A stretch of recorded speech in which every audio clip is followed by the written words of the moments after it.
नमस्कार दर्शक बंधु आज दिन जाकर गुरुत्वपूर्ण खबर पर आसतु नजर पकेइबा।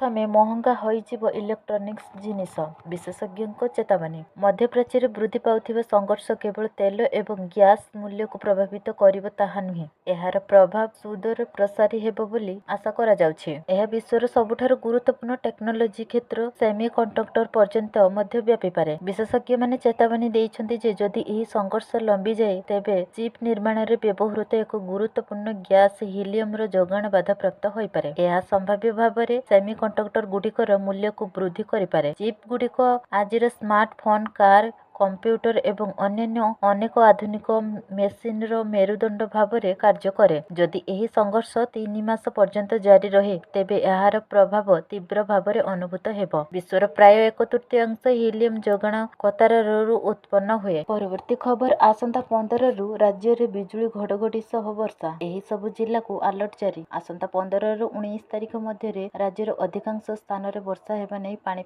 विभाग पूर्वानुमान करिछि। किछि स्थान रे बिजुली घड़घड़ी सह वर्षा संभावना थिबा बेले अल्प किछि स्थान रे कुआपथर वृष्टिर संभावना रहिछि। एही समय रे झटका पवनर बेग 40 रु 50 प्रति घंटा रहि पारे बोली पूर्वानुमान करा जायछि। ऊपर वायुमंडल रे वायु प्रभाव रे असंगति एवं ट्रफ लाइन अर्थात निम्न चाप रेखा प्रभाव रे एही वर्षा हेबा संभावना देखा दैछि। आंचलिक पाणीपाग केन्द्र रो सूचना अनुसार चलित सीजन रे प्रथम थर पई राज्यर पारद 40 डिग्री अतिक्रम करिछि।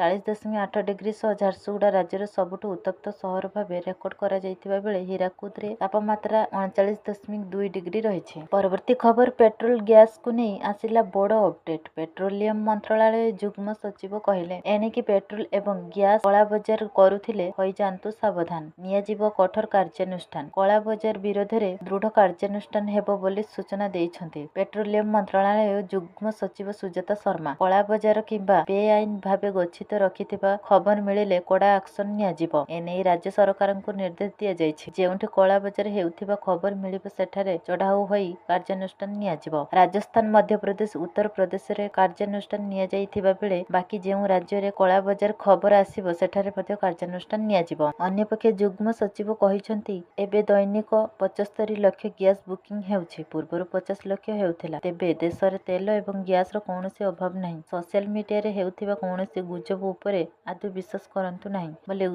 नाही बोली जुग्म सचिव कहिसन्ति। विशोधनागार गुड़िकरे अशोधित तैल पर्याप्त परिमाणर रहिछि बोली जुग्म सचिव शर्मा कहिसन्ति। परवर्ती खबर एपटे चलिछि युद्ध सेपटे भारत रे खसिला सुना रूपा दर। किनिबा पूर्वरु जानंतु आजिर ताजा रेट। विश्व बजार रे चलिथिबा ऑयल वार एवं अमेरिकीय डॉलर प्राधान्य मध्य भारतीय सुना बजार एक रोलर कोस्टर राइड ठारू कम अनुभव करू नाही। गतकाली राति रे एमएक्स रे सुना एवं रूपा मध्य मूल्य रे तीव्र ह्रास सहित बजार बंद होइछि। ओडिशार राजधानी भुवनेश्वर 22 कैरेट सुना दर 10 ग्राम प्रति 1,47,800 टंका रहितिबा बेले 24 कैरेट सुना मूल्य 10 ग्राम प्रति 1,61,240 टंका रहिछि। भुवनेश्वर रे गतकाली अपेक्षा आज दर कमिथिबा देखिबाकू मिलिछि। राजधानी दिल्ली रे सुना दर परिवर्तन होइतिबा देखिबाकू मिलिछि। आज 22 कैरेट सुना दर 10 ग्राम प्रति 1,47,800 टंका रहितिबा बेले 24 कैरेट सुना मूल्य 10 ग्राम प्रति 1,61,240 टंका रहिछि। भारतीय बजार रूपा मूल्य किलो प्रति 2,79,900 टंका रहिछि। ओडिशार राजधानी भुवनेश्वर रूपा मूल्य किलो प्रति 2,90,000 टंका रहिछि। परवर्ती खबर चाषी खाता को आसिले पीएम किसान सम्मान निधि 22तम किस्ती। सूचना योग्य जे आसाम रो गौहाटी ठारे प्रधानमंत्री नरेंद्र मोदी पीएम किसान सम्मान निधि